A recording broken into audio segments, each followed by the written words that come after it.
Bonjour tout le monde, merci d'être de retour pour ce deuxième délire de la journée. On reste toujours dans le cadre d'un lectorat secondaire. Par contre, on va visiter une maison d'édition qui a un catalogue étonnant et qui ratisse très large, qui est là depuis très longtemps, et j'ai nommé La Courte Échelle. La Courte Échelle, Anne-Marie et moi, pour ceux qui étaient là hier, il y a peut-être des livres que vous allez retrouver parce que justement, c'est une maison qui a des livres que je trouve s'adressent à un lectorat assez large, comme j'ai dit. Et ils ont des albums dont je ne voulais pas vraiment parler, mais je veux juste mentionner quelque chose que je n'ai pas nécessairement dit hier avec l'album de Simon Boulris, qui est Le Pelleteur de nuages. Si vous ne le connaissez pas, je vous invite à le découvrir. C'est autour d'un jeune garçon, Elliot, qui doit être témoin et vivre avec la décoloration de sa peau, donc avec le vitiligo. Et il y a quelque chose que j'ai oublié de dire hier, c'est que cet album-là, quand on le lit, parce que justement, la personne qui a parlé du bac, et quand on va chercher un album pour lire quelques minutes, quand on finit l'école primaire, on est le grand de la petite école. Quand on commence l'école secondaire, on est le petit de la grande école. Donc, quand on est le petit de la grande école et qu'on arrive avec une certaine différence, il y a des moqueries qui peuvent arriver, il y a de l'intimidation. Et ce livre-ci, je sais que j'ai une amie qui est intervenante, qui travaille entre autres dans des CLSC, qui reçoit des jeunes qui sont intimidés pour toutes sortes de raisons. Puis elle avait déjà rencontré une jeune fille avec le vitiligo. Donc, il y a des albums qui traversent aussi des âges. Donc, je vais juste vous dire qu'il y a des albums qui peuvent servir à plus d'une chose, et même elle, pour démocratiser peut-être une situation d'intimidation, elle s'est servie de ça. Et ça, ben, il n'y a pas d'âge des fois, puis on peut prendre un niveau justement plus bas pour qu'il y ait un échange possible. Alors, pour ce qui est de la courte échelle, Anne-Marie et moi, on ne s'est pas vraiment fait un planning. Alors, on est bon là-dedans. Je vais vous parler. Je permets, Anne-Marie, que je prenne quelques minutes.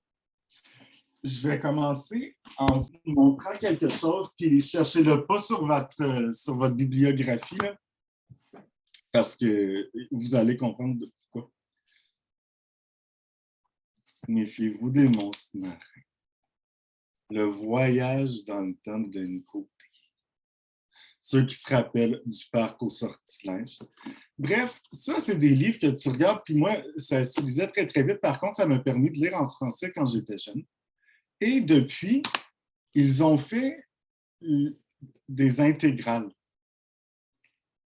Donc, plusieurs best-of de séries. Et puis là, quand tu regardes ça, le texte, il est quand même condensé, il est important. Tu as 4 enquêtes en une dans un livre. Donc, ça aussi, c'est génial pour les femmes. Parce qu'au final, l'ado, il a lu, là. Puis si c'est ça qui trippe encore avec notre dog, il y a des personnages qu'on se dit, on peut-tu encore mettre ça dans la littérature pour adultes ou les mettre à cette sauce-là? Eh bien oui. Donc, tout ça pour dire, cherchez-le pas dans votre bibliographie, mais les Sylvie de Rosier et Denis Côté de Saumon sont des auteurs à faire découvrir à nos jeunes. Maintenant, Nicolas, si tu permets, je veux juste tabler sur ce que tu viens de dire parce que tu as mentionné la courte échelle puis l'histoire puis ton attachement à la série Notre Dog, d'après ce qu'on comprend. Moi, je veux juste vous dire, ils ont décidé chez La Courte Échelle de faire des rééditions de certains ouvrages qui avaient eu un impact important ou qui avaient eu une certaine notoriété. Puis là, je suis en train de chercher quelque chose parce que je voulais vous montrer ça. Ils ont republié Le Long Silence, qui est aussi de Sylvie Desrosiers, mais qui s'adressait à un public un petit peu plus vieux que Notre Dog. Puis moi, franchement, Le Long Silence, c'est le premier roman que je me rappelle d'avoir lu, roman d'ado, là, où je me rappelle d'avoir eu comme un choc émotif en le lisant. Tu sais, là, lire et pleurer et avoir l'émotion des personnages qui étaient transmises. Puis je voulais juste vous montrer par nostalgie, peut-être. Quand on fait une recherche sur leur site web, on a les anciennes couvertures aussi. Donc, moi, celui que j'avais lu, c'était avec cette illustration-là, mais je pense je ne suis pas certaine si ça, ce n'est pas déjà une réédition un peu plus modernisée. Ils avaient fait ensuite celle-là, puis finalement celle-ci. Puis je trouve que ça nous permet de voir aussi comment les modes évoluent, comment la représentation pour des livres pour la jeunesse a évolué. C'est la même histoire. Au final, on a une jeune femme les yeux fermés ou dont on ne voit pas le regard sur une couverture de livre, mais c'est 3 façons de le représenter. Puis vraiment, moi, Le long silence, c'est un texte qui n'a pas vraiment perdu. Il y a certains éléments, là, je pense qu'à un moment donné, on comprend qu'il appelle avec un téléphone fixe. Là. Il y a certains éléments qui peuvent avoir vieilli d'une certaine façon, mais tu sais, c'est d'une actualité encore vraiment incroyable. C'est un long monologue d'un garçon qui est au chevet d'une fille qui était sa meilleure amie, dont aussi il était secrètement amoureux.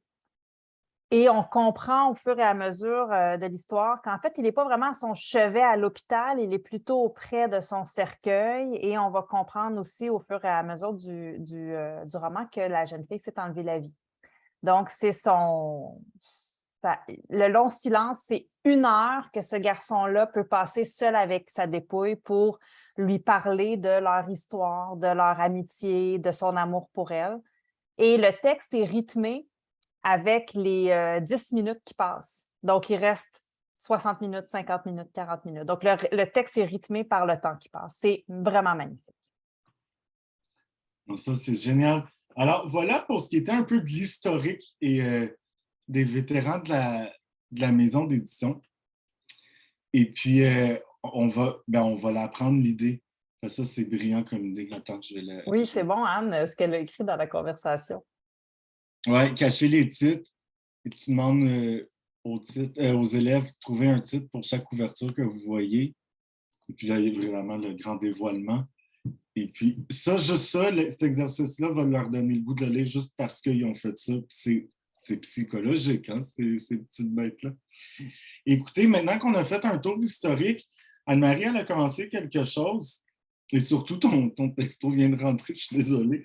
Alors, ce que je suggère, c'est qu'on reste sur le site web, ce qui est drôlement intéressant, et on repart avec justement ce roman OVNI dans le catalogue La Courte Échelle dont je veux vous parler.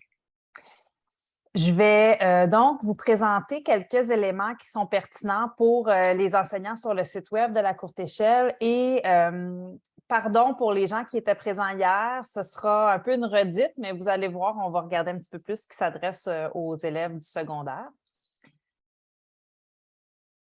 Pourquoi on vous montre les sections des enseignants sur les sites web de certaines maisons? Bien, premièrement, parce que la maison d'édition veut qu'on fasse la promotion de leur matériel pédagogique. Puis pourquoi la maison d'édition veut qu'on fasse la promotion de leur matériel pédagogique? Bien, parce que c'est super difficile pour une maison d'édition de faire connaître son matériel pédagogique. Et pourtant, il y a du matériel d'une qualité incroyable que vous allez trouver sur les sites de plusieurs maisons d'édition. Il y a vraiment beaucoup de maisons d'édition qui font appel à des professionnels, à des orthopédagogues, à des enseignants, à des conseillers pédagogiques, à des professionnels de la médiation pour faire leur matériel d'accompagnement. Puis malheureusement, bien, une fois que c'est fait, c'est déposé sur le site web, mais c'est très dur de faire connaître ce matériel-là. Alors nous, bien, parmi nos missions, il y a aussi de vous démontrer que si vous allez sur les sites, si vous fouillez un peu, vous allez trouver beaucoup de matériel qui peut vraiment vous faciliter la tâche. Alors, vous tapez Google La Courte Échelle, sinon c'est groupecourteéchelle.com. Vous avez ici la section enseignant-enseignante. Bien sûr, vous avez un carrousel de nouveautés. Allez voir c'est quoi les nouveautés, c'est toujours une partie de plaisir. Vous avez là aussi les nouveautés pour tous les âges qui sont un peu plus bas. Mais ce qu'on va vous montrer aujourd'hui, c'est dans la section enseignants et enseignantes. Tout d'abord, on vous invite à vous inscrire à l'infolettre. C'est une infolette qui va paraître de façon épisodique. Vous n'allez pas recevoir une infolette par jour là, avec un code promo où on vous dit que si vous n'achetez pas dans les 10 prochaines minutes, vous ne recevrez pas un Tupperware en cadeau. Ce n'est pas du tout ce genre d'infolette-là. C'est vraiment une infolette qui paraît lorsqu'il y a des nouveautés puis du nouveau matériel pédagogique, donc qui va être utile pour vous. Et vous pouvez aussi indiquer pour quel groupe d'âge vous voulez avoir des infolettes. À la page d'accueil de la section enseignants, vous pouvez consulter le catalogue de livres jeunesse. Vous pouvez le faire en cliquant ici ou en cliquant sur l'image et il vient d'être mis à jour. Donc, vous avez l'automne 2022 là, à feuilleter. Puis le catalogue apparaît en feuilletage. Donc, ça prend quelques secondes à apparaître. Vous allez pouvoir consulter là, le catalogue avec les nouveautés, mais aussi, voilà. Ce sera pas long. Je vais enlever ma fenêtre. Ah, mais aussi donc avec le fond.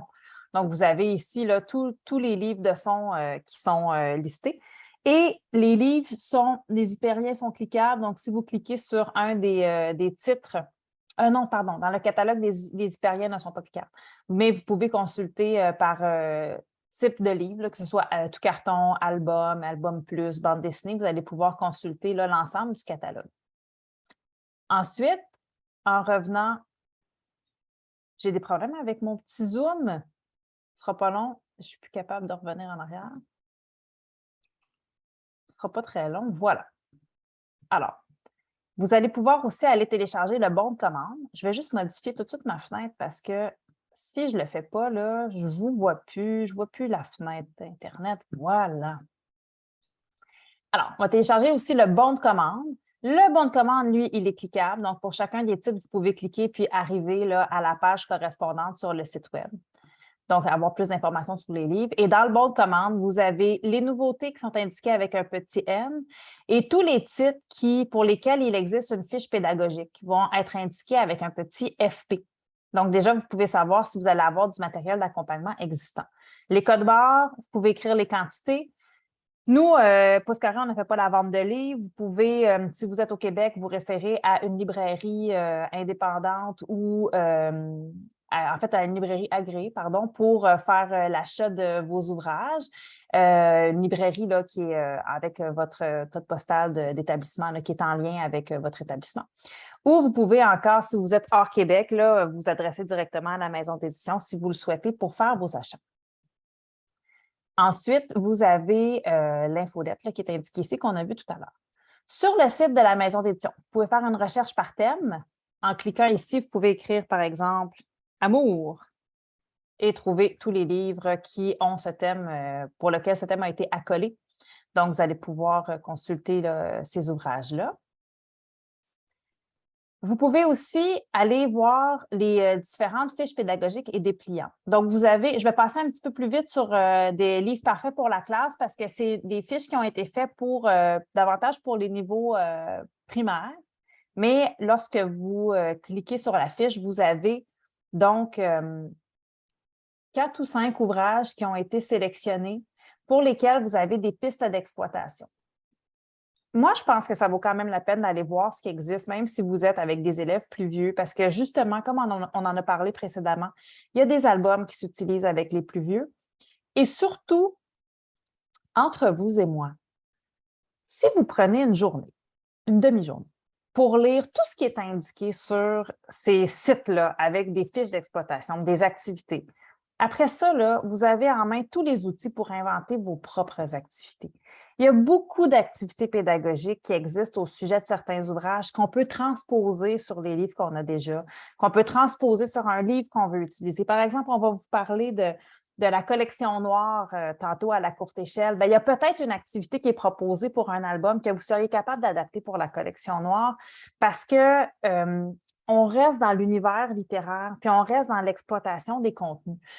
Allez lire les contenus pédagogiques puis les contenus d'exploitation, puis ça va vous donner plein d'idées pour l'animation du livre. Puis même à un moment donné, ça vous donne des idées pour animer là, sans préparation, juste en partant de vos connaissances.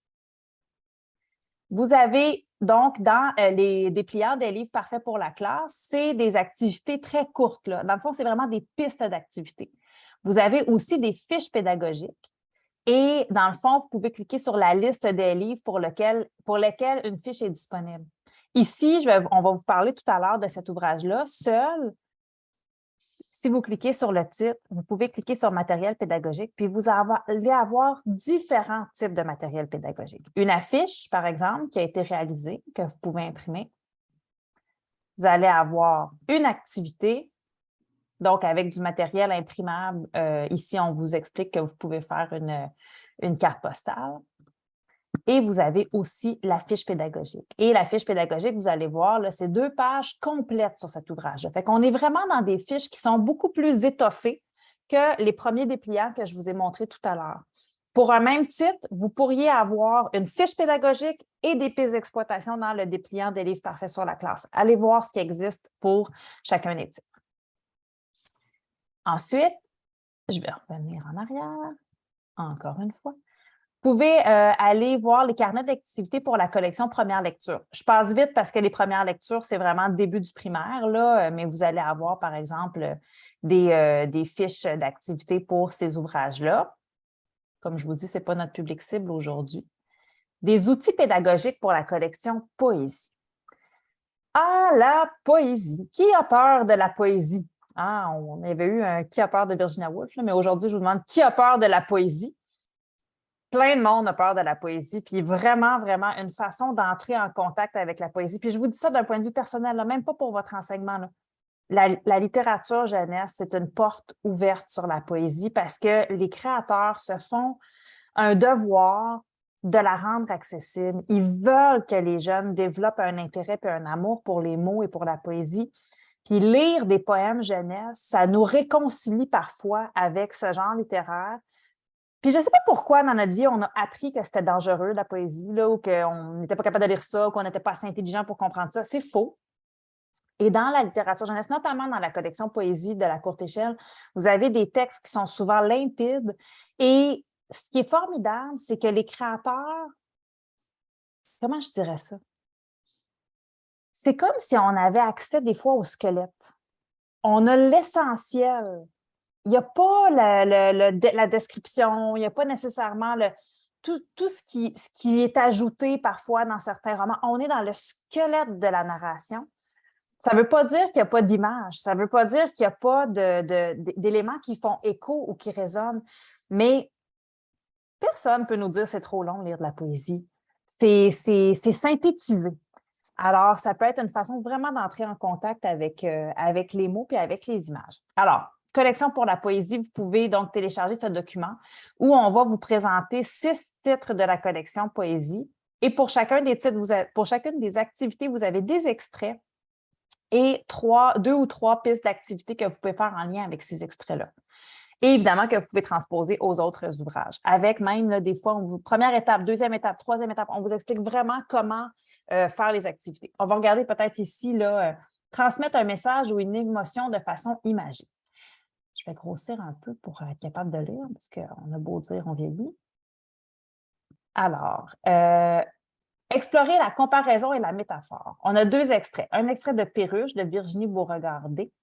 Je suis un grain de sable sur la patte d'une minuscule tortue qui rejoint la mer. Puis on a un extrait de Dans mon garde-robe d'Aimé Verret. Je me sens aussi transparente qu'une porte patio, ma gorge serrée comme un tube de dentifrice vide. Alors, on explore la comparaison et la métaphore. Activité. Je me sens comme. Écrire un poème, c'est aussi comparer son état d'esprit à un objet, à un animal ou à un phénomène naturel. Pour y arriver, on utilise généralement une comparaison ou une métaphore. À savoir, la métaphore est plus implicite que la comparaison puisqu'elle réunit 2 éléments sans toutefois utiliser de mots de comparaison. On vous donne la référence sur Alloprof. 2 exemples. Une comparaison. Quand j'ai honte, je me sens comme une porte qui se referme. Métaphore. Quand j'ai honte, je suis une porte qui se referme. Activité. 1. Demandez aux élèves de nommer une émotion qu'ils ressentent souvent. 2. Invitez vos élèves à s'associer à un élément de l'une de ces catégories. Animaux, éléments de la nature ou objets visuels pour décrire leur émotion. 3. Proposez-leur de trouver une comparaison ou encore mieux une métaphore pour cerner davantage leur émotion. Une variation sur la même activité, avalanche de métaphores. Invitez vos élèves à écrire plusieurs métaphores qu'ils associent à une seule émotion. Donc, vous voyez, hein, c'est très synthétique. On a fait des fiches qui sont aussi synthétiques que la poésie puisse l'être. Et on vous propose donc des activités faciles à faire avec les enfants, faciles à réaliser avec les ados. Et finalement, vous avez les outils pédagogiques dans les romans pour ados. C'est un document un peu comme le premier que je vous ai présenté ici, des livres parfaits pour la classe, mais vraiment en ce qui concerne les romans pour adolescents. Ça a été fait avec la collaboration de Sophie Lee, donc qui est vraiment experte en médiation littéraire auprès de ce public. Et vous avez donc les carnets de novembre, La pluie des autres, Cancer ascendant autruche, puis Des choses formidables. On va vous présenter certains de ces livres-là aujourd'hui. Et dans ces activités-là, donc vous avez des activités, on vous met des liens vidéo de l'autrice, par exemple, Hélène Jarry, des Carnets de novembre, qui parle de ses secrets d'écriture. Vous avez différents extraits qui sont donnés. Donc, vraiment, beaucoup de matériel, beaucoup de vidéos qui ont été ajoutées avec des extraits pour vous permettre vraiment de bien exploiter ces ouvrages-là avec les jeunes. Vraiment, vraiment, là, allez faire votre tour sur le site de la maison d'édition. Vous allez avoir là, une quantité incroyable de matériel déjà existant pour vous pour commencer le travail avec les jeunes. Nicolas, est-ce que je te cède la parole pour présenter les prochains ouvrages ou tu veux que je poursuive? Bon, écoute, je vais commencer. Je vais vous parler d'un livre qui est difficile à catégoriser.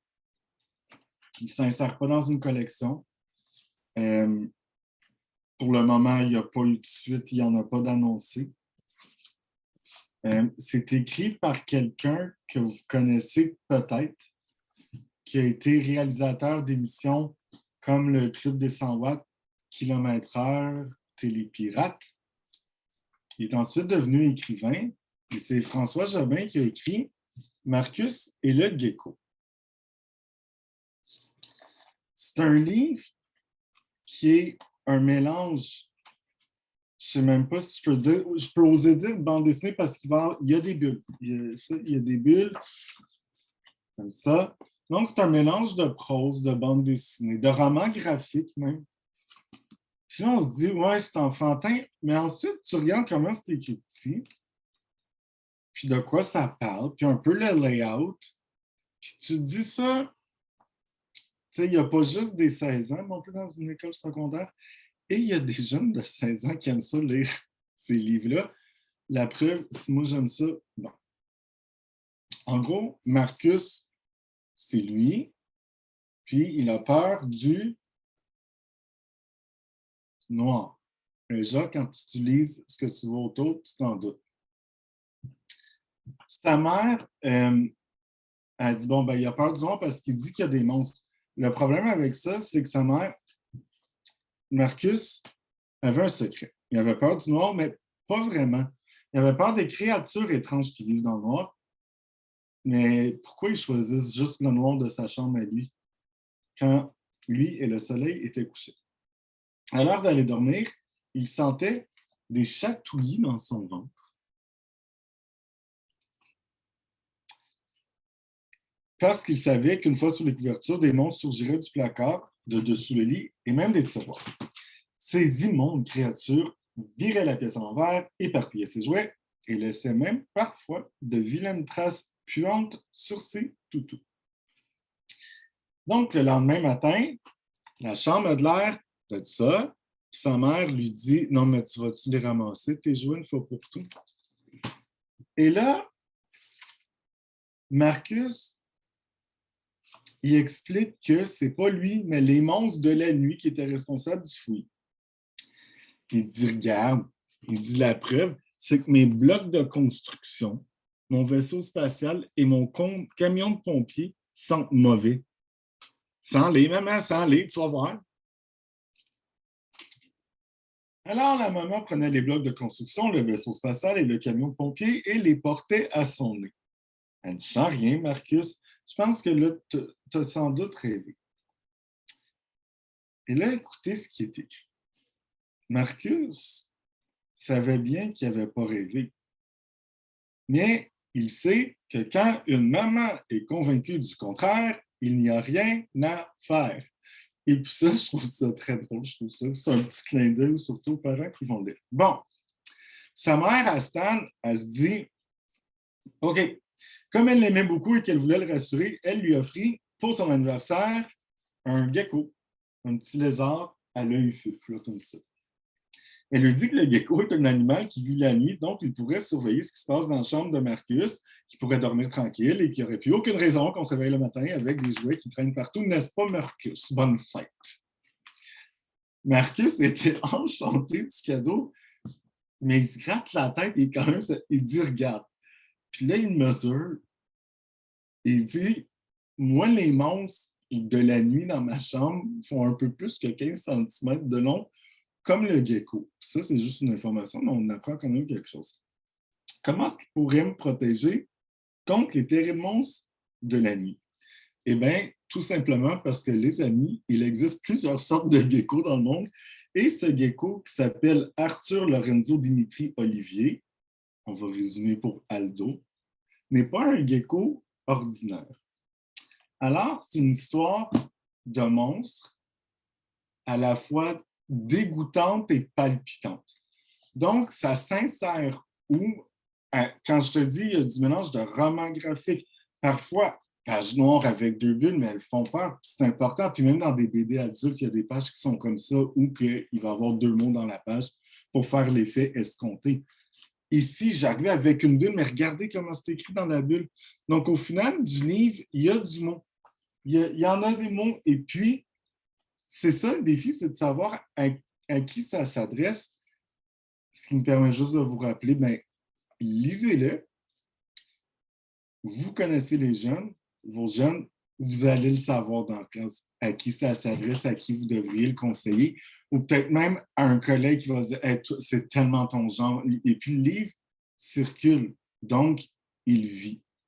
Alors, Marcus et le gecko de François Jobin, illustré par Tom. Pas de collection, pas de numéro de série à ce que je vois, de tombe, mais ça aussi, il y a des jeunes qui aiment des romans comme. Il y a des jeunes qui traitent des séries, mais des. C'est quoi en français? Des one-shots. Tu sais, qu'on le sait que ça finit à la fin de ce livre-là et que c'est pas comme les mangas Naruto où il y en a tout plein que je. Alors qu'il y en a d'autres qui trippent, c'est tant mieux parce que ça en prend pour tout le monde. Alors, voilà ce qui était pour Marcus et le gecko. Je vais juste vous présenter l'OVNI. Donc, Anne-Marie, je te laisse poursuivre. Bien, j'aurais le goût de le mettre en lien avec un autre roman chez La Courte Échelle qui est dans la collection noire, mais c'est un roman aussi où il y a des choses qui se passent dans la maison, puis c'est pas de la faute de l'enfant, puis les parents croient pas trop, et c'est le roman La Bête à pile de Pierrette Dubé.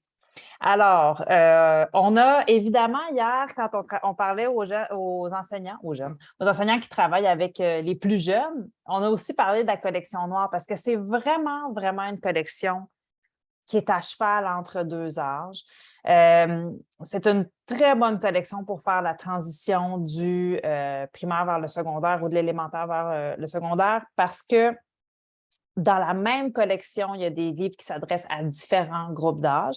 Vous allez voir d'ailleurs à l'endos les âges qui sont suggérés, 9 ans et plus.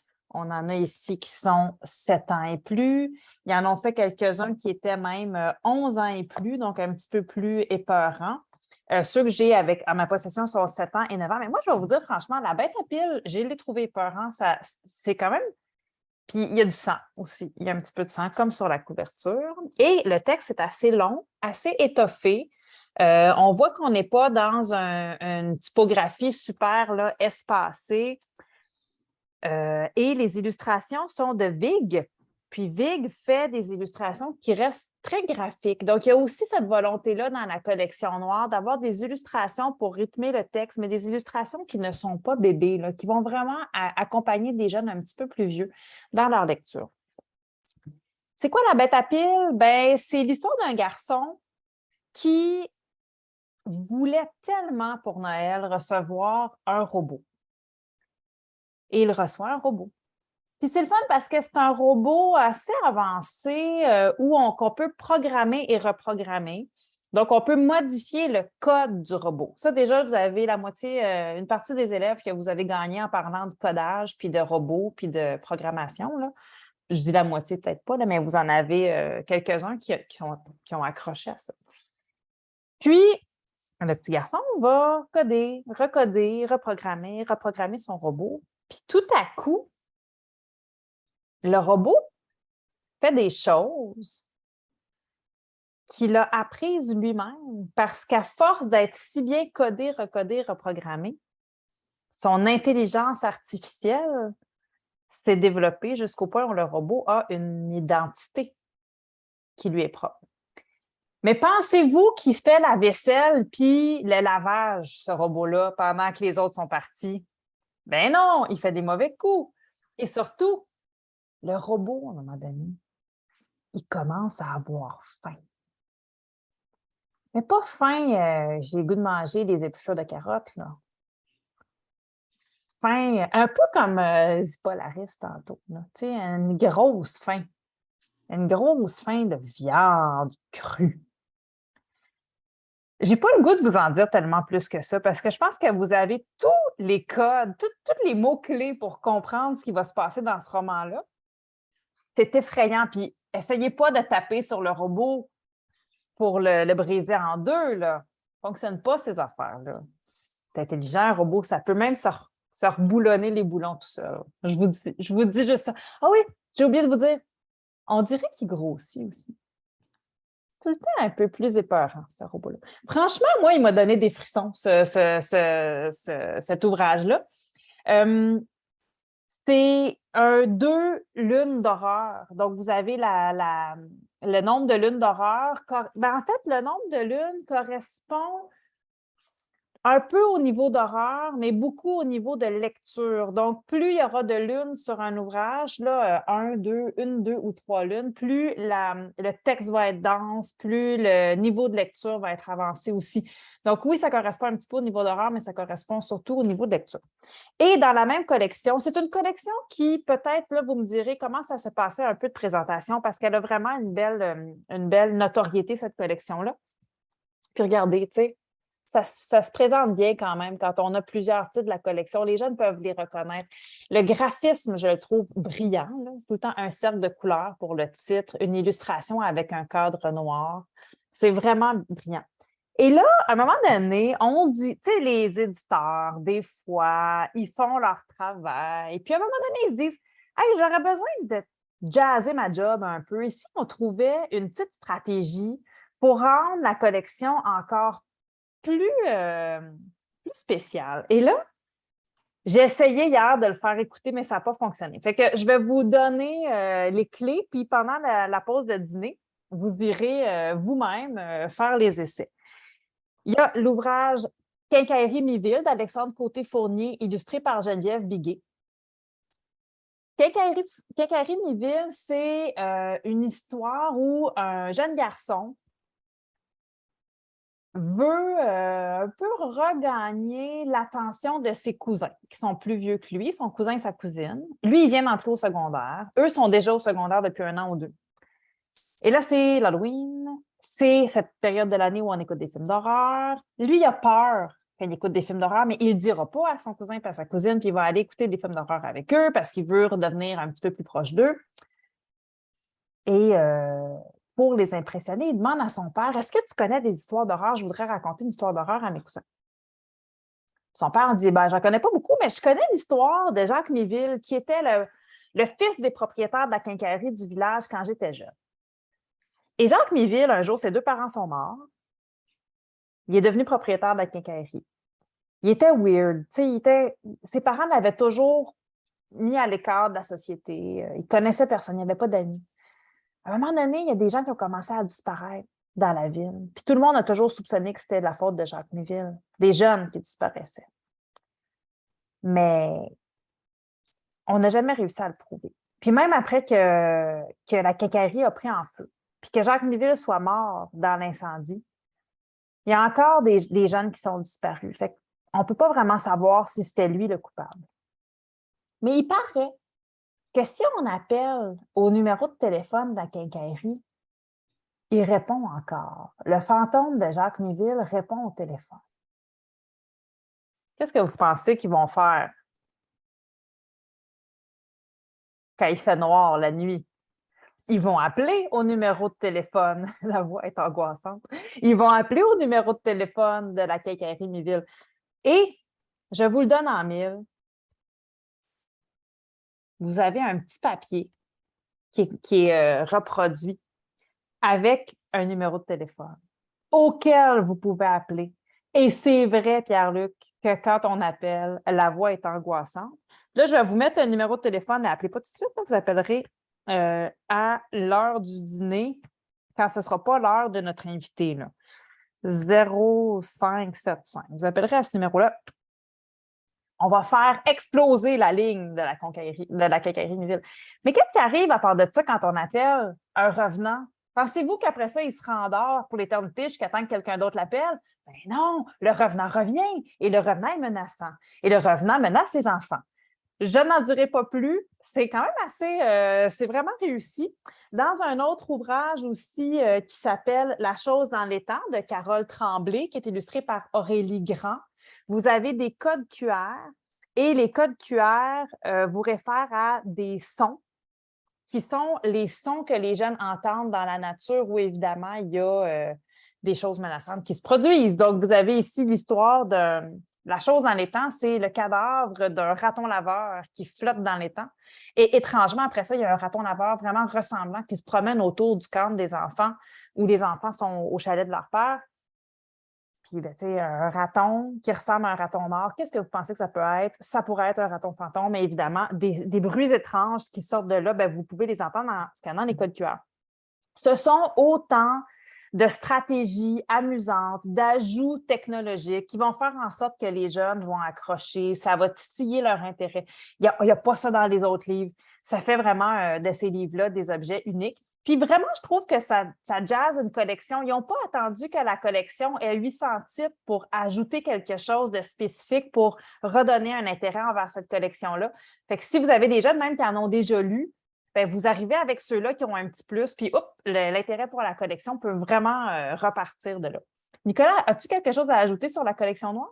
Ben, je trouve ça remarquable qu'on puisse développer ça au Canada, parce que, ben, surtout en français, parce qu'on lisait, ça venait souvent d'ailleurs un peu sur le même ton, ou c'était anglophone, c'était des traductions, je pense à toutes les R.L. Stine de ce monde et compagnie. Il y a un auteur dont je vais vous parler rapidement, c'est François Gravel qui a écrit Le Chant maudit. Pardon, juste pour revenir sur ce qu'Anne-Marie a dit, les lunes, c'est vraiment un niveau de vocabulaire et un nombre de mots qui explique, parce que celui-là, c'est une seule lune, mais il fait peur. Puis oui, je sais que j'ai peur à rien dans la vie, mais bref, un champ de maïs, des lapins qui ne le sont pas tout à fait, et lui.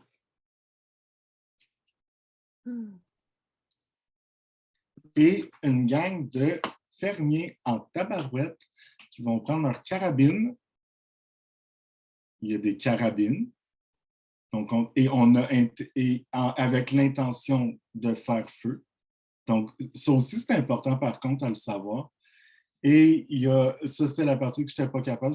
Il y a un personnage qui meurt, mais ça aurait été moins triste si ça avait été un humain. Alors, si vous doutez, ce n'est pas un humain, pour vous, c'est peut-être moins triste. Mais le chant maudit, une histoire de champ de maïs d'un enfant qui s'est fait dire par son père, fais attention à les jeux dans le champ de maïs. Évidemment, tu dis ça, j'ai fait la même chose jadis. Mais il y a un des chants, parce que c'est tout le temps plus qu'un chant, il y en a un qui est interdit. Mais ce n'était pas pour rien qu'il était interdit. Si vous avez vu le film, évidemment, le nom est The Village de M. Night Shyamalan, qui date de quand même quelques années, où c'est des gens qui vivent dans un village reclus, puis tu ne peux pas dépasser la forêt. Il y a des êtres maudits dans la forêt. Évidemment, là, il y en a une qui va devoir y aller, puis ils vont envoyer celle qui est aveugle parce qu'ils se disent qu'elle ne pourra pas y voir. Mais ça, c'est le film, là, c'est une autre affaire. Mais on est vraiment là-dedans dans une communauté de fermiers qui déclarent qu'un champ est interdit d'aller dans lequel traîner. Il y a une raison à ça. L'enfant déroge et puis, ben, il apprend. Ah, puis il va apprendre vite. Mais de manière épouvantable. Puis aussi, juste pour conclure peut-être sur la collection noire, il y a vraiment plusieurs titres qui sont parus, puis il y a vraiment plusieurs auteurs de renom qui ont publié dans cette collection-là. Tu as parlé de François Gravel, mais il y a eu Sonia Sarfati, il y a eu Denis Côté, on a retrouvé des textes de Carole Tremblay, évidemment, Pierrette Dubé, on en a parlé, Julie Champagne, Jocelyn Boisvert. Puis, je voulais te faire un clin d'œil à Jocelyn Boisvert parce que tu viens de parler de cinéma, là, ça m'a allumé cette petite lumière. Il y a un ouvrage qui s'appelle, je vais retrouver le titre ici, Oiseaux de malheur, qui fait un très, très gros clin d'œil à Hitchcock et The Birds. Donc ça, si vous en avez aussi des élèves qui aiment le cinéma, c'est le fun d'avoir des romans qui font allusion à des œuvres cinématographiques ou avec lesquelles vous pouvez faire le lien. Puis moi, je voudrais juste glisser un mot sur le roman qui m'a... Il y a 2 romans dans cette collection-là qui m'ont vraiment le plus fait peur. Il y avait le premier qui est Les vieux livres sont dangereux de François Gravel et plus récemment de François Gravel aussi, Un festin pour les chiens. Les 3 lunes. Je vous raconte rapidement l'histoire de Un festin pour les chiens, OK? Juste pour le fun, parce qu'on a un petit peu de temps devant nous. C'était un garçon. Oui, Terminus Cauchemar a été réédité aussi de Denis Côté. C'est vrai, on nous écrit ça dans la conversation. Alors, un garçon ça fait longtemps que je l'ai lu et je n'avais pas prévu de vous en parler, fait que vous m'excuserez s'il y a des petites incohérences. Un garçon qui habite dans un orphelinat. Il est quand même assez vieux, tu sais, mettons 12 ans, je ne sais pas trop, un âge où c'est plus difficile de se faire adopter quand on habite dans un orphelinat. Il y a un contrôle médical qui se passe. Le médecin vient, il dit comment ça va. Le garçon, il dit ça va bien, mais on dirait que quand je regarde mes mains, des fois, je vois comme si mes mains se dédoublaient. Puis là, le médecin il dit oh, OK, je reviens de voir. Puis le médecin, il revient. Il lui fait faire des tests variés. Et tout à coup, un homme étrange, un peu hurluberlu, arrive. Mais hurluberlu chic, là, tu sais, comme un chic weird, là, arrive dans l'orphelinat et veut adopter le petit garçon. On est dans une époque un peu plus lointaine aussi, là, tu sais, qu'on pourrait penser, là, je ne sais pas, là, peut-être début du 20e siècle. Là. Le garçon est adopté, se retrouve dans une maison qui est comme un genre de château. Il y a des domestiques. Il y a des gros, gros chiens à l'entrée du château, féroces. Et rapidement, le garçon va se rendre compte qu'il a été adopté parce qu'en fait, le monsieur veut faire sur lui des expérimentations. Le monsieur, sachant qu'il commençait à avoir les mains qui se dédoublaient, le médecin, c'était un espion, et le monsieur veut faire sortir l'âme du corps du petit garçon en lui faisant boire des concoctions pour lui voler son corps. Parce que comme le monsieur est vieillissant, il veut faire sortir l'âme jeune, mais garder le corps jeune, puis investir le corps jeune avec son âme. Puis là, on comprend à un moment donné que ce n'est pas la première fois qu'il fait ça, pour prolonger sa vie. Mais, je vous le dis, le petit gars, il n'est pas bête.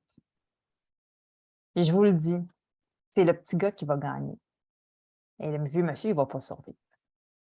Je ne vous dis pas comment. C'est brillant parce que c'est des romans où il y a à un moment donné, ça bascule, puis comme lecteur, tu comprends. Oh! C'est là qu'ils s'en vont. C'est là qu'ils s'en va avec cette histoire-là, mais voyons donc, ça n'a pas de bon sens. Et le roman est entrecoupé de photographies d'époque. Tu sais, les photographies qu'on prenait avec de vieux appareils où justement, s'il y avait un petit mouvement, l'image se dédoublait. Je vais vous montrer là, la couverture juste pour que vous puissiez visualiser là, de quoi je vous parle. Donc, dans la collection ici, vous avez, il était plus haut, hein? Un festin pour les chiens. Regardez la couverture, là, on comprend tout de suite de quoi il s'agit. Ça, c'était 3 lunes. Puis ça, je vais vous dire franchement, ça m'a donné beaucoup de pression. Pour ce qui est de la collection... Pardon, si tu permets, Anne-Marie, parce qu'on avait parlé, quand on voyait les lunes, Anne-Marie a plus que moi, donc c'était plus beau. Un jeune qui en prend un, qui tripe, tu peux lui expliquer comment se repérer aussi en librairie, en bibliothèque, dire si tu as trippé là-dessus, sur un livre de cette collection-là, tu étais rendu à quoi? 3 lunes? OK, celle-là, c'est 2. Mais regarde, il y en a d'autres que c'est 3 lunes. Si tu en prends un au hasard, il y a peut-être des chances que tu aimes ça parce que ça fait partie d'une collection et c'est de l'expliquer aux jeunes ce qu'est une collection. Madame Anne?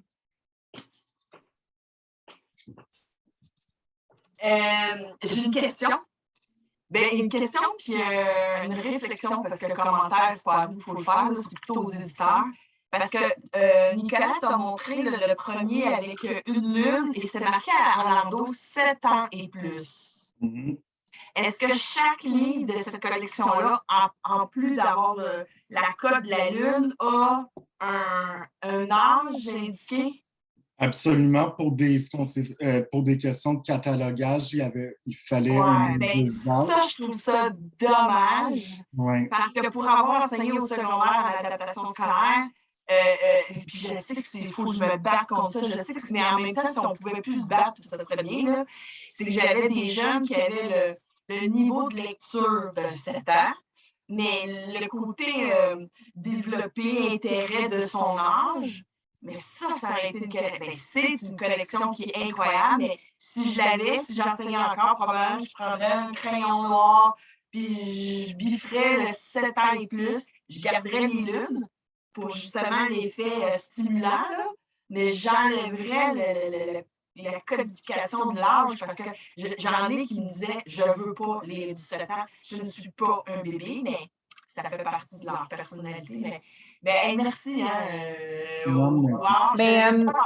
Je déteste l'horreur. Je n'appellerai pas au numéro de téléphone parce que je vais avoir peur, mais en même temps, je sais que la façon dont je peux l'amener va titiller un jeune en disant « la bonne femme, elle ne veut pas le lire, on va le lire. » Merci, c'est le fun. Mais pour cette collection-là, ce qui est quand même pratique, c'est qu'on peut facilement mettre un petit morceau de tape électrique. Puis ça va cacher l'âge. Effectivement, si ça peut être un enjeu pour pas que ce soit vu. Nicolas, oui, tu voulais ajouter quelque chose? C'est important ce qu'Anne a dit. Il y a des enseignantes qui vont travailler avec des jeunes de 14 ans qui ont un niveau de lecture d'un jeune de 8-10 ans. Donc, un intérêt élevé pour des sensations fortes tant qu'à les faire lire, mais un niveau de lecture... Donc, cette collection est parfaite, mais un jeune qui a déjà des difficultés de lecture, qui est réticent à la lecture, je comprends le réflexe que si on y met un livre où c'est écrit 7 ans et plus alors qu'il y en a 14, psychologiquement, il faut être convaincant. Hein? Mais ça, c'est un commentaire qui revient. C'est bien d'en parler parce que il y a d'autres, oui, puis c'est justement une tendance que d'autres éditeurs avaient laissé tomber par rapport à justement ces commentaires-là, et puis c'est une évidence que ça va suivre aux oreilles de qui de droit. Puis aussi, mon Dieu, est-ce que j'ai mon micro? Oui, c'est bon. J'ajouterais que, puis bien sûr, je pense, Anne, je ne t'apprendrai rien, mais pour un peu répondre à cet élément-là, tu sais, on a parlé beaucoup de la lecture à voix haute aussi depuis le début de la journée. Je pense que d'arriver puis de lire un extrait, puis on a le droit aussi comme de photocopier une page juste pour le lire devant les jeunes pour pas qu'ils voient le livre. Tu sais, de lire un extrait sans montrer la couverture, ça pourrait être une bonne idée. Puis avec la série noire, je le répète à chaque fois qu'on parle de cette série-là, mais sur Radio-Canada, vous avez le balado « Ne pas écouter la nuit ». Je vais mettre le lien dans la conversation. Et ce balado, c'est certains ouvrages, par exemple, « Les vieux livres sont dangereux »,« Sombre secret » et « Lac à Deslards », puis « Tu n'as rien à craindre des cimetières ». C'est 4 ouvrages de la collection noire là, chez La Courte Échelle qui ont été adaptés en version audio. Anne, n'écoute-le pas, tu ne dormiras pas. Mais et vraiment, ça donne des frissons. Il y en a qui sont en plusieurs épisodes. Puis on l'avait expérimenté il y a quelques années, Nicolas et moi, on l'avait fait écouter les balados à des groupes d'élèves qui étaient dans des classes en difficulté grave d'apprentissage, puis ils avaient vraiment eu un intérêt marqué pour les livres après avoir écouté les balados. Puis, moi, je vous dirais, là, même si c'est la même histoire, même s'ils écoutent les vieux cimetières sont dangereux, les vieux livres sont dangereux, puis après, ils veulent lire les vieux livres sont dangereux, c'est pas grave, même si c'est la même histoire. Je vous donne mon exemple que je donne souvent. Le voyage Montréal-Québec est tout le temps plus long que le voyage Québec-Montréal quand on revient chez nous. Parce qu'on connaît les jalons de la route, on connaît le chemin, puis on sait « Ah, je suis déjà rendu au Madrid. Ah, je suis déjà rendu à tel endroit.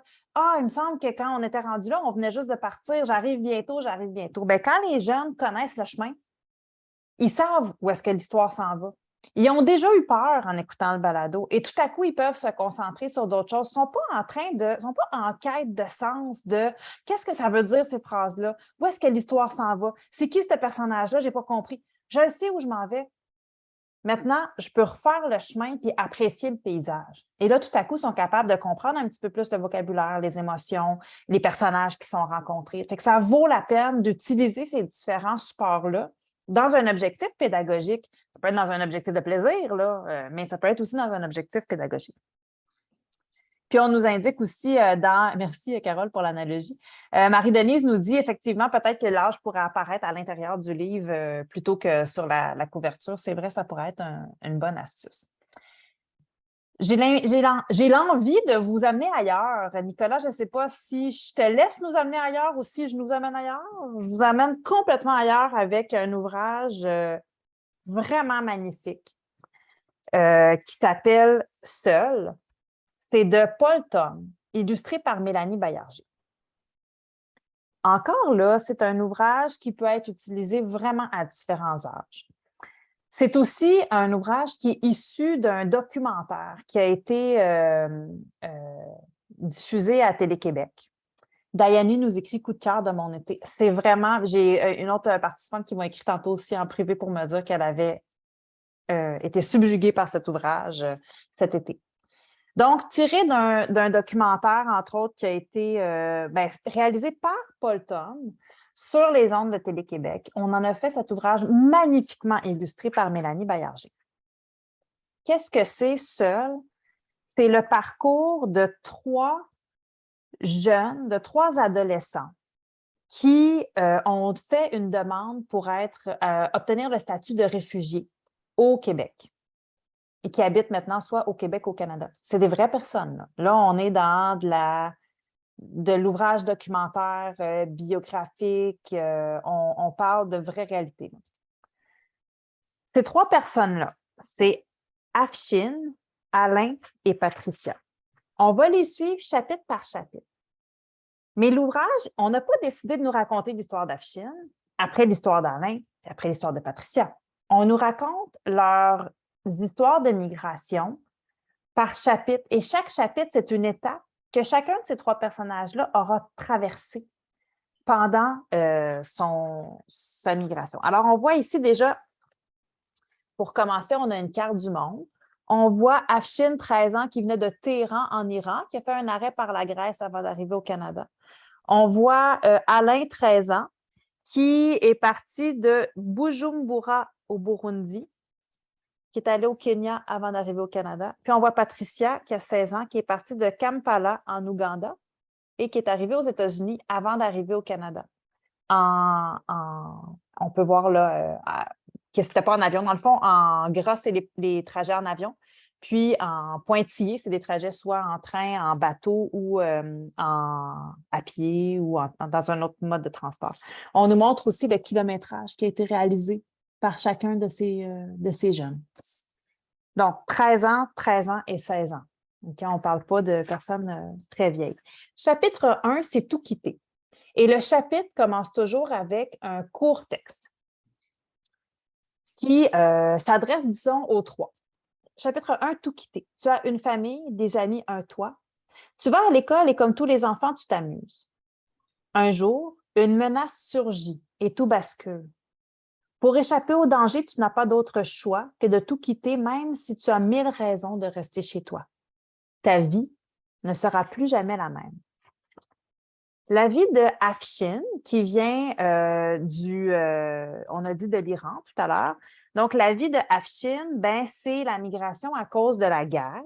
Puis, regardez les illustrations. Je n'ai même pas besoin de vous lire le texte. Je pense que vous comprenez ce qui se passe. La guerre se déclare et grosso modo, la mère et le père d'Afshin voient que cet enfant-là, il y a quelque chose de la rébellion en lui, puis ils ont peur qu'il s'enrôle. Alors, ils lui disent, tu vas partir au Canada. C'est trop dangereux pour toi de rester ici. Patricia, elle, ensuite, c'est Alain.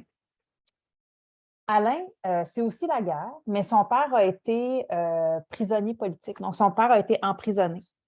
Et c'est pour cette raison-là que la mère et les 2 enfants décident de quitter le pays parce que leur vie est menacée.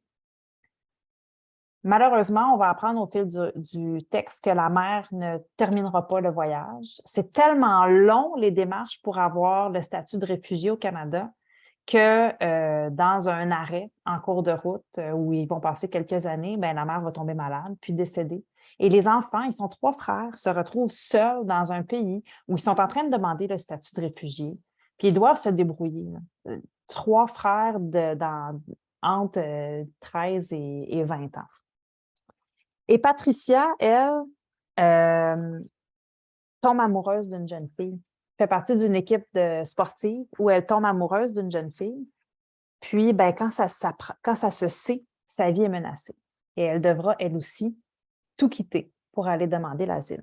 Donc, chapitre 1, tout quitter. Chapitre 2, fuir. Alors là, c'est la partie où on explique le voyage, la fuite, comment ils sont sortis du pays.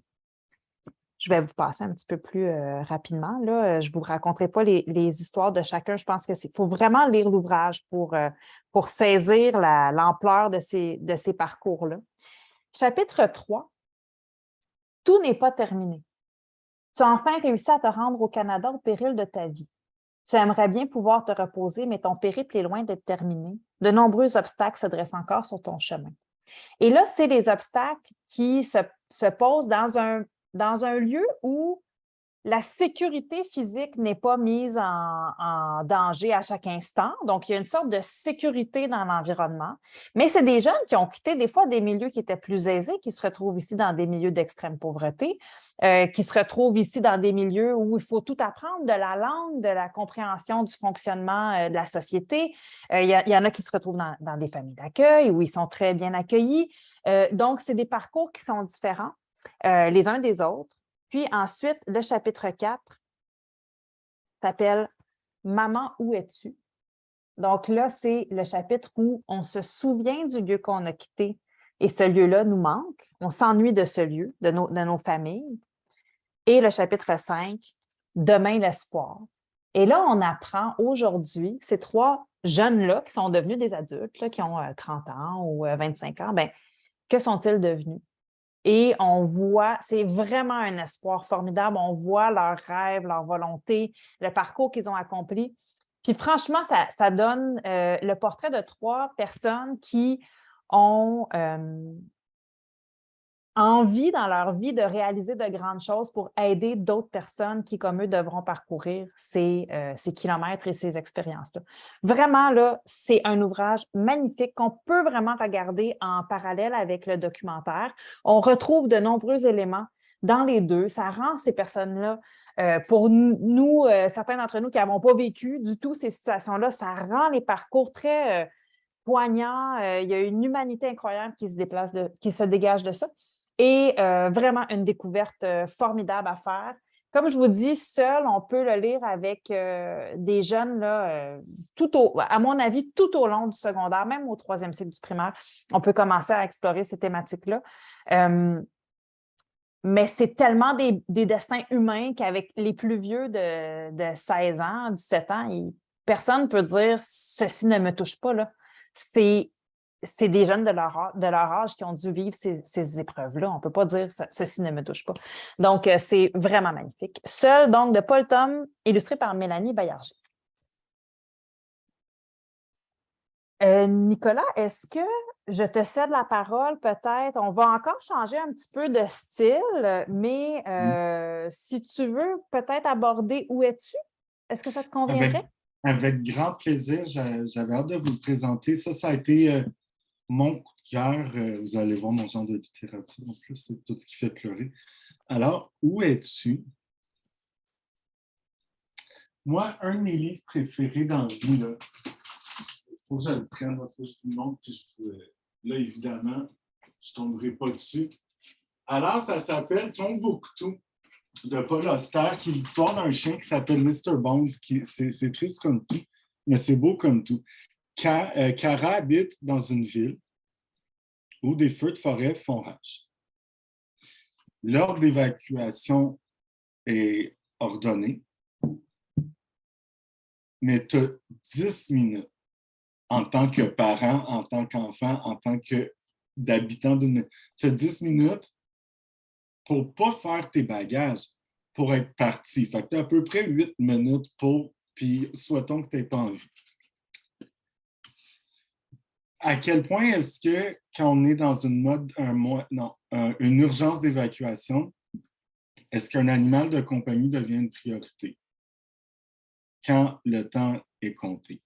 Posez-moi pas la question, parce que moi, avant que je prenne, je pense Andrew, je vais prendre. C'est pas vrai. OK. Je vais lui dire que tu as dit ça. Ah, tu peux bien lui dire. Ça, donc là, déjà, c'est. Oups. Là, il va-tu nous parler de poésie pendant plus de 230 pages? Eh bien, non. C'est vraiment une fiction de la narration en vers libre, ce qui est tout à fait différent et ça a un ton très particulier. Alors, je vais vous mettre dans le ton. Pas une goutte de pluie depuis 37 jours. Il fait tellement chaud que l'air grisé, les pneus de mon vélo font craquer l'herbe sèche. Mike, le chien, trottine à mes côtés alors que je roule sur le sentier forestier qui mène au belvédère. Il jappe après les grillons ou les écureuils, ou peut-être simplement pour le plaisir de japper. J'ai appelé mon chien Mike à cause de Mike Wazowski, le monstre à un œil du film Monster Inc. Ceux qui m'ont vu. Car, avant qu'on l'adopte, Mike avait déjà perdu un œil et aussi un bout d'oreille dans une bagarre, probablement avec des coyotes. Il y a beaucoup de feux de forêt cette année.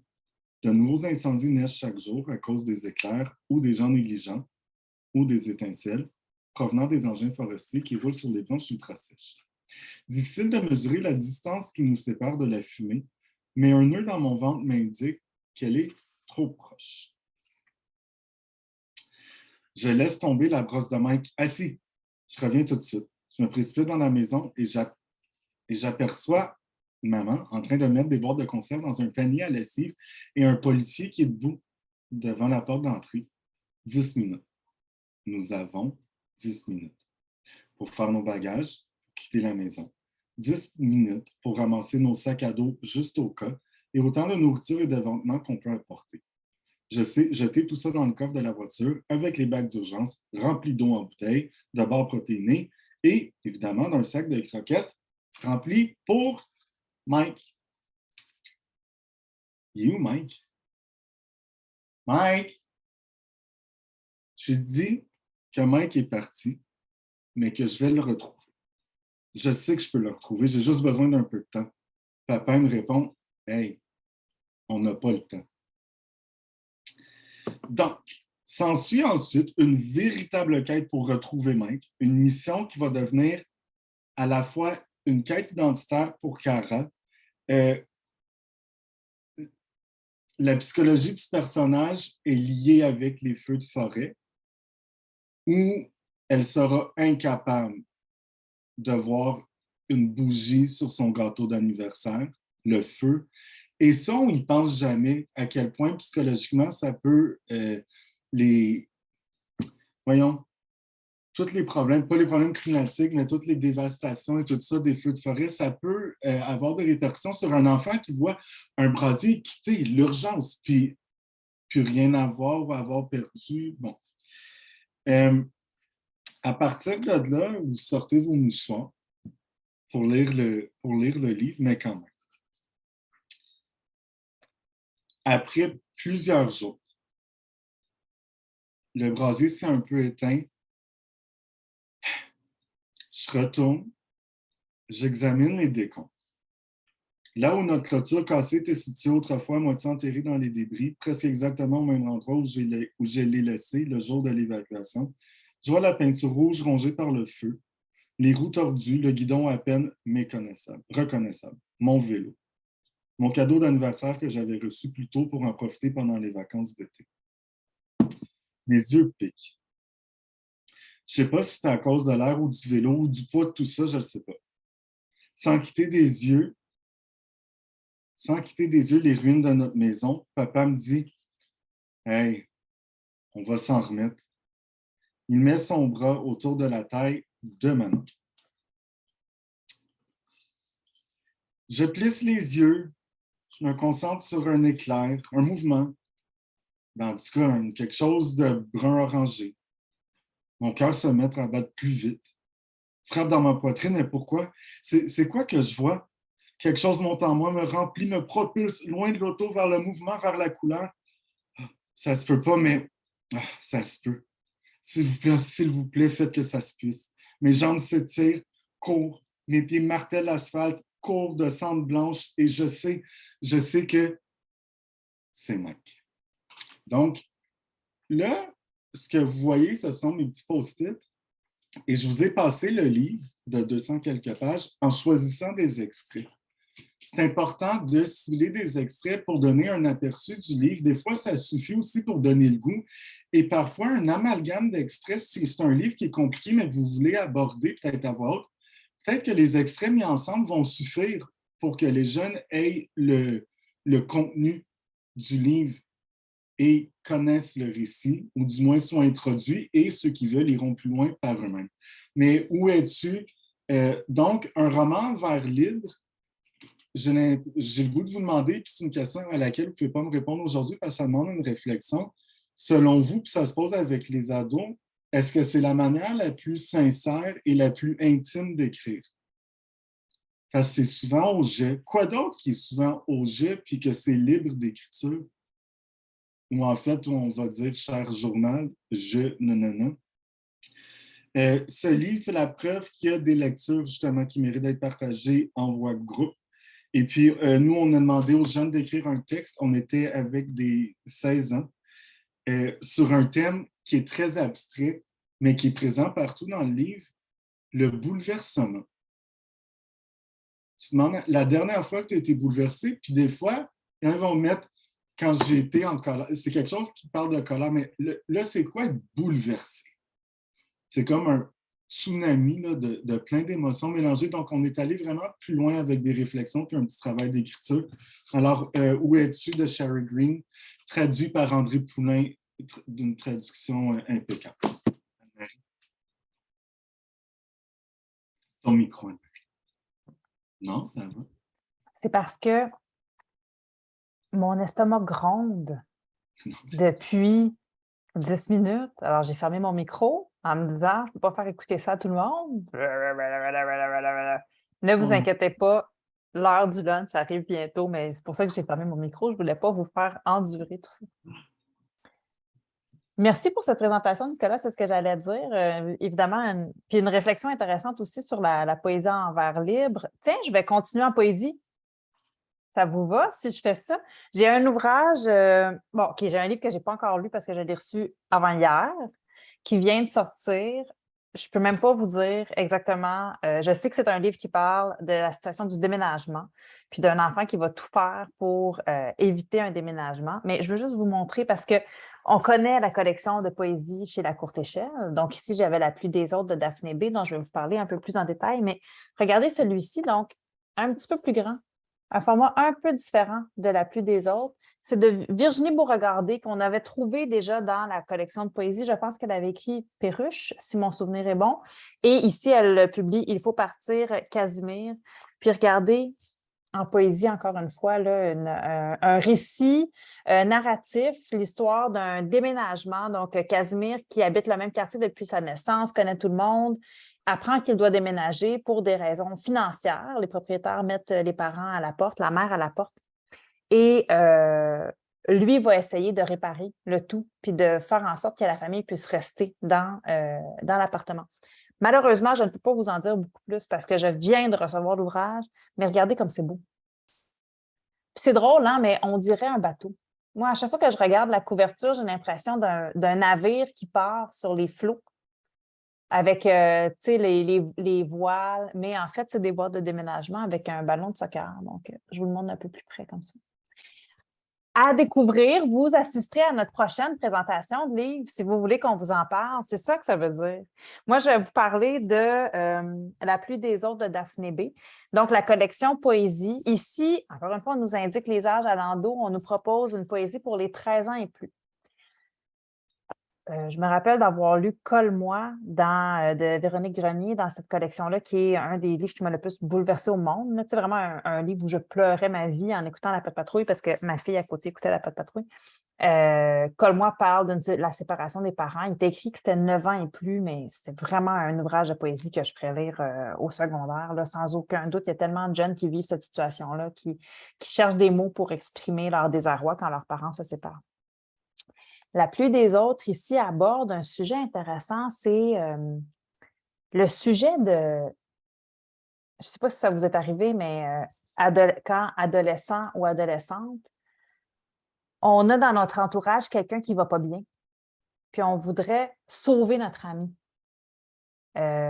C'est pas tout le temps nous qui traversons les phases les plus rudes de l'adolescence. Des fois, c'est nos proches. Puis, c'est pas tous les adolescents qui vivent la crise existentielle de l'adolescence. Des fois, c'est nos proches. Mais ces jeunes-là qui sont à côté de ceux qui vivent des drames, qui veulent les aider, qui veulent les accompagner, qui veulent les sauver, comment se sentent-ils et que ressentent-ils? Ce livre aborde aussi la violence familiale. La narratrice, donc, qui voit une jeune fille dans la rue qui souffre, elle souffre d'un trouble alimentaire.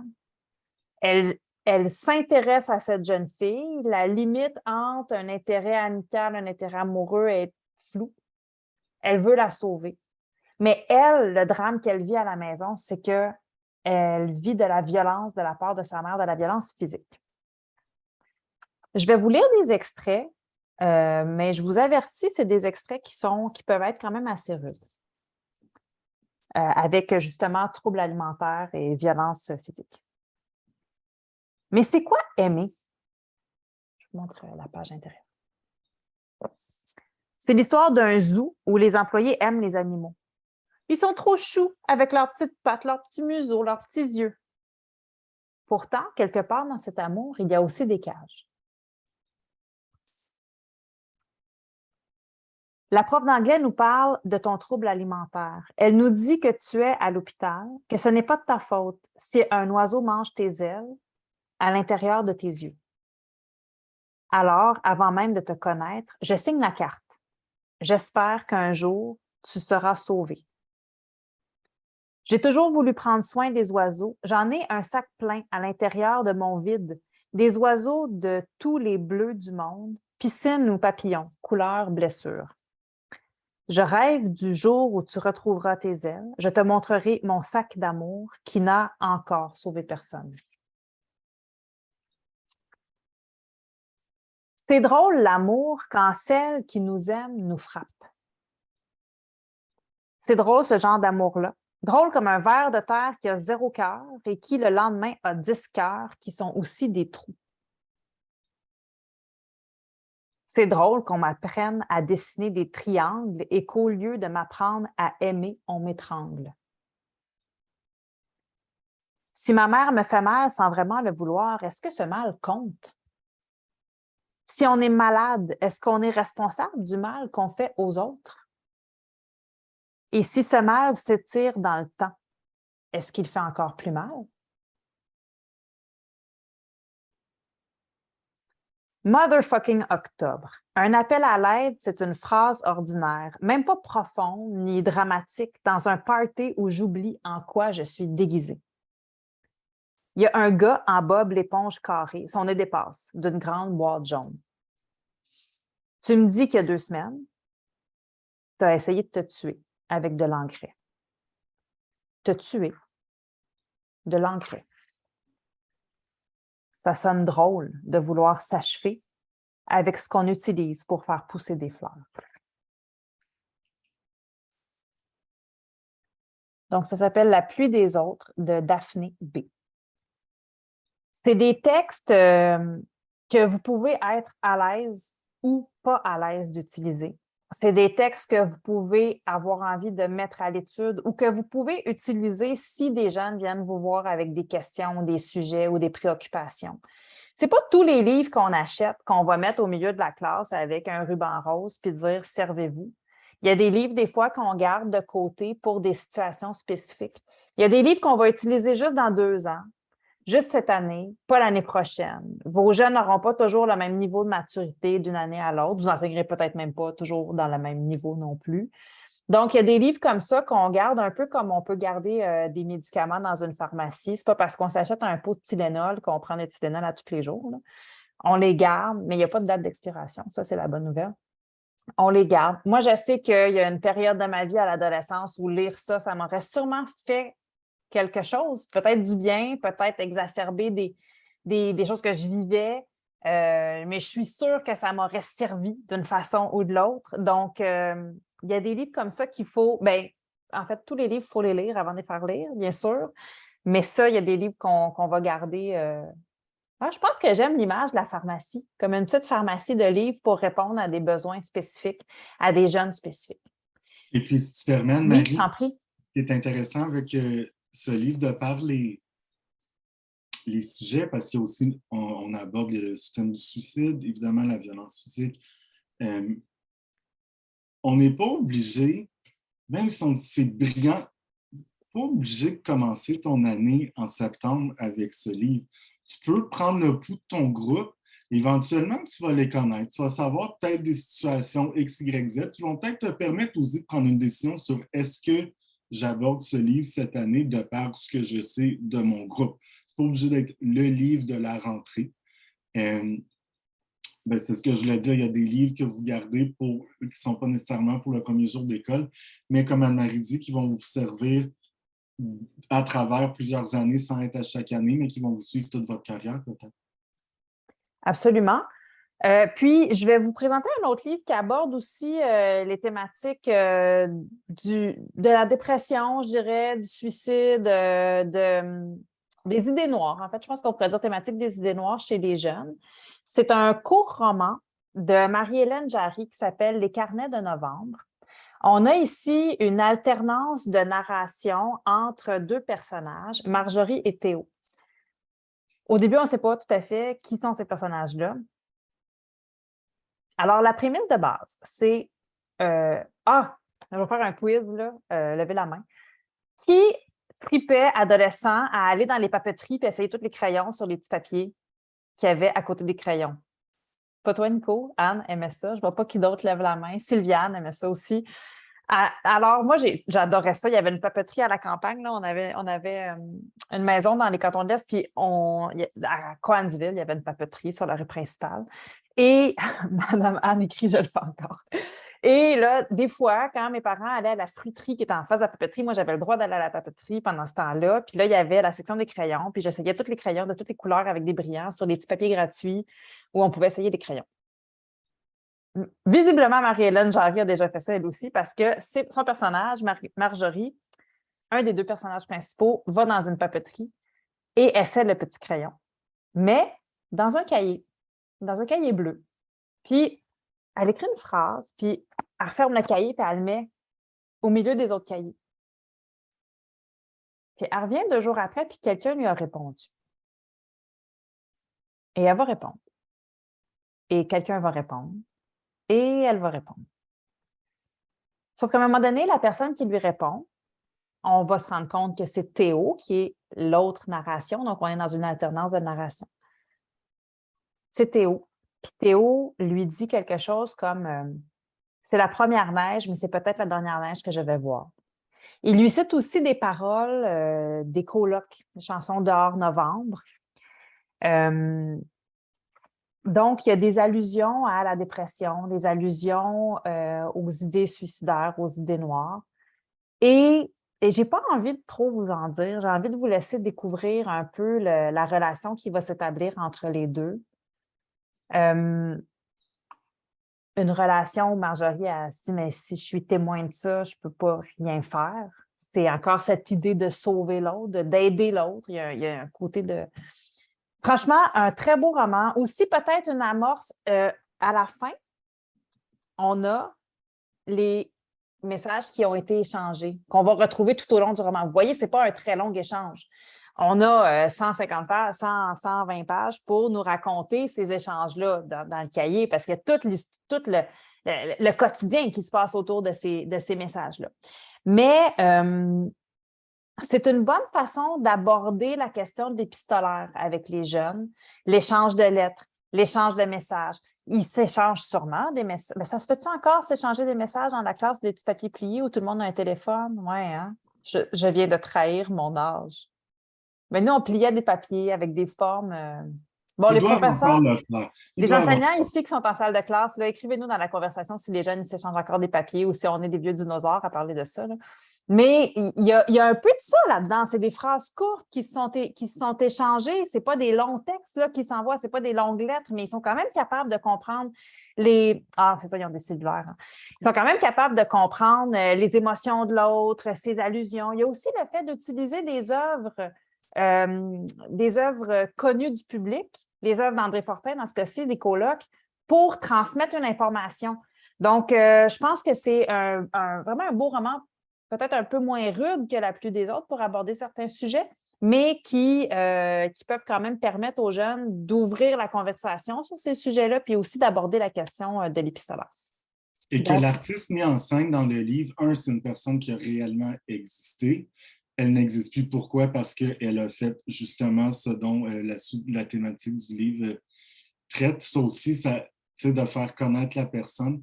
Ils vont peut-être l'écouter autrement après. Puis surtout, faites-leur écouter si vous avez la chance, évidemment. Ah, mais ça n'a pas démodé, hein? Quand tu écoutes Dehors Novembre, là, ça ne s'est pas démodé. Puis il y a une phrase à un moment donné. J'ai lu le dernier roman de Catherine Etty, bien, le premier et dernier roman de Catherine Etty, là, celui qu'elle a publié. Là. On espère qu'il y en aura d'autres. Une femme extraordinaire. Puis, il y a une phrase à un moment donné où elle parle de cet album musical-là, Dehors Novembre, puis elle dit « Un homme, c'est... » Je vais paraphraser, là, mais un homme a écrit un album de musique complet sur ses idées suicidaires, puis tout ce qu'on a retenu de ça, c'est comment prononcer les paroles en Wolof dans la chanson « Tassez-vous de là ». Puis je trouve que cette phrase-là, elle est extraordinaire. Tu sais, comment des fois, on va fermer les yeux sur ce que les gens nous transmettent comme information ou nous disent parce qu'on ne sait pas comment réagir à ça. Donc, c'est deux romans peut-être qui donnent des pistes de réflexion sur comment réagir à la détresse des autres aussi. Vous lirez Une femme extraordinaire de Catherine Etty pour avoir la vraie citation. Il reste 7 minutes. J'aurais un dernier roman. Nico, je pense que toi, tu n'en avais plus, hein? C'est terminé. J'ai un dernier roman à vous présenter, un roman que j'ai lu avec énormément de plaisir, un roman qui aborde encore un sujet difficile, c'est Cancer ascendant autruche de Julie Champagne. Julie Champagne qu'on a pu rencontrer, entre autres, dans la collection Noire, que vous aviez pu rencontrer jadis, qui avait publié Hackerboy, entre autres, chez une autre maison d'édition. Donc, une autrice appréciée et connue des jeunes. Regardez comme il est beau à part de ça. Moi, vraiment, là, je trouve que la couverture, elle est réussie. Vous avez des constellations, une autruche qui a la tête par en bas, je ne vous dis pas pourquoi, et, ben oui, je vais vous le dire, à l'endos, vous avez les pattes de l'autruche. Cancer ascendant autruche, c'est l'histoire de Sam, une jeune fille. Elle rentre chez elle. C'est toujours ordonné chez elle, c'est toujours bien organisé. Puis là, elle rentre, il y a quelque chose de pas normal. Sa mère est assise par terre dans la cuisine. Elle la voit, elle est en train de parler au téléphone et elle entend sa mère dire au téléphone qu'elle a un cancer. Un cancer grave. Puis c'est un cancer ils vont essayer au début de la soigner, mais c'est un cancer qui est incurable. Pourquoi ça s'appelle cancer ascendant autruche? Bien, parce que Sam va passer les 3/4 du roman dans le déni, à nier le fait que sa mère va mourir. En faisant différentes recherches, à un moment donné, Sam se rend compte que, je ne me rappelle pas si c'est, mettons, au Royaume-Uni, là, on va dire ça ensemble, au Royaume-Uni, il y a un traitement pour ce type de cancer-là qui a été expérimenté puis qui a réussi sur une personne. Fait qu'elle se met en tête que bien, sa mère, c'est ça qu'elle a besoin, ce traitement-là. Tu sais, peu importe ce que les médecins diront, là, sa mère a besoin de ce traitement-là. Puis si elle n'a pas le traitement, c'est juste parce qu'elle manque d'argent. Fait qu'elle part une campagne de sociofinancement pour sauver sa mère à l'insu de sa mère. Elle oublie d'avertir sa mère. Elle oublie d'avertir sa famille. Elle lance une grosse campagne de sociofinancement. Elle va se retrouver dans les médias à faire des entrevues. Évidemment, à un moment donné, sa mère va se rendre compte de ça. Personne n'est très content qu'elle ait ramassé, je ne sais pas, là, 15 000 $ pour sauver sa mère, mais qu'il en manque encore. C'est vraiment un roman sur le deuil d'un parent, sur le déni, l'amitié. Elle a 2 amis qui vont l'aider aussi dans ses démarches. C'est un roman où il y a beaucoup d'humour, mais évidemment des passages qui sont lourds de sens parce que c'est une histoire dramatique qui se passe. Et à un certain moment, la mère, donc, qui est malade, ne peut plus rester à la maison parce que sa santé est trop affectée. Puis elle va aller dans un centre de soins de longue durée. Et Sam va aller la visiter. Puis elle a droit à un moment seul avec sa mère pendant que son père et son frère sont dans la salle commune. Encore une fois, petit avertissement, c'est un extrait un peu plus sensible. Une fois seule avec ma mère, je me suis blottie contre elle dans son lit une place. Elle avait tellement fondu ces derniers mois que même en combinant nos 2 poids, les ressorts du matelas ne risquaient pas la surcharge. Les draps piquaient ma peau et l'unique couverture me semblait mince et rêche. Je n'ai pas pu retenir ma question. « T'es certaine que t'es bien ici? »« Oh, le personnel est gentil, je leur fais confiance. »« Et les résidents? » De l'autre côté du mur, la turbine humaine a laissé échapper un long raclement de gorge. On s'est rendu compte un petit peu plus tôt dans le roman que la femme de l'autre côté du mur elle faisait beaucoup de bruit avec sa respiration. La mère, elle répond « Ils sortent rarement de leur chambre, tu sais. » Elle a pris une pause. C'est un peu étrange, mais il y a du beau aussi. Je lui ai raconté en riant notre partie de Uno avec Barbe Grise. Alors, elle a joué avec un monsieur et son père et son frère à une partie de Uno, puis elle a rencontré évidemment certains passionnants. Je n'ai pas mentionné Mamie Muette. Là, la mère dit « La première nuit, je dormais très mal », m'a-t-elle dit sur le ton de la confidence. Tout était nouveau, j'étais aux aguets, je dormais à moitié. Puis soudainement, entre 2 rêves, je me suis sentie observée. J'ai ouvert les yeux et malgré l'obscurité, j'ai vu une femme aux longs cheveux poivre et sel, sur la chaise, juste là. Elle se berçait en me regardant. Maman, si tu as des hallucinations, il faut en parler à un spécialiste, hein? N'importe qui, tant que ce n'est pas Thérèse. Thérèse, c'est une femme que la mère va consulter parce qu'elle a des dons de voyance, puis la fille, elle trouve ça bien louche que sa mère aille voir une femme qui a des dons de voyance. Elle va encore te demander une fortune pour une poignée de pissenlit écrasée. Alors la mère dit « Non, non, c'était Madame Chavez, une autre résidence, en chair et en os. » La fille, elle dit « Dans ta chambre, en pleine nuit? Mais c'est terrible! » Oh, elle n'est pas dangereuse. Elle avait l'air si paisible que je n'ai pas appelé le préposé. Elle veillait sur moi, peut-être. Oui, pour mieux t'étouffer dans ton sommeil. Tu la connais? Pas vraiment. D'après l'infirmière, elle souffre d'insomnie. Elle fait souvent les 100 pas sur l'étage. Elle est très seule, presque jamais de visite. Sa fille est morte dans un accident de voiture. Silence. Je suis pas prête à te perdre, maman. Alors, c'est moi qui ne serais pas capable de finir. Alors, on va profiter de chaque moment ensemble, ma Saminette. Chaque moment. Hey, Nico, je te laisse le mot de la fin. C'est très beau. Puis c'est ça que ça fait certaines lectures. Il ne faut pas être gêné de nos larmes, même quand on est devant. Surtout quand on est devant, il faut vivre ce qu'on vit. Puis ils vont le lire différemment. Puis ils vont se permettre de vivre leurs émotions à travers une lecture. Parce que des fois, tu lis un livre, tu vas pleurer ou tu vas dire « Je suis normalement sans dessin. » Mais non, si tu le fais devant un film ou une émission ou devant, je veux dire, c'est la même chose. Alors, comme vous voyez, La Courte Échelle ratisse très, très large dans leur production littéraire pour les ados. Qu'on passe de la poésie à la fiction en vers libre, à la fiction roman pour tous les âges, pour tous les goûts, ceux qui font peur, ceux qui font rire, d'autres qui viennent nous émouvoir un peu plus. On voit que La Courte Échelle, les livres se démarquent par la richesse à la fois de leur texte, du vocabulaire et du contenu qu'ils vont aborder. On vous remercie beaucoup d'avoir participé à cette présentation. Pour ceux qui peuvent, vous pouvez même manger à l'écran.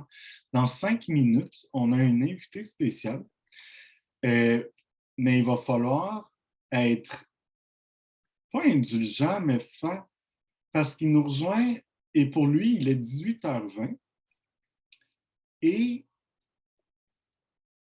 j'en dis pas plus pour ceux qui peuvent. On se retrouve dans 5 minutes avec Nicolas Paquin. À tout de suite.